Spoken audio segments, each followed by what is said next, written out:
Duh, aku ngelak, ngeleh meneh. Ngelak. Nani kolue? Itu sing bodoh. Bingung piye ngatasi. Kerso ingkang manis tanpa manis nolang. Ning rekadi mira.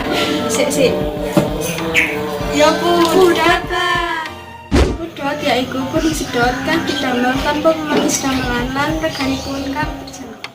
Puding sedot didamel saking bakal dasar puding lan susu. Pudot kagungan akeh varian rasa kayata coklat, stroberi, anggur lan sak piturute. Yo, tak jajal ya.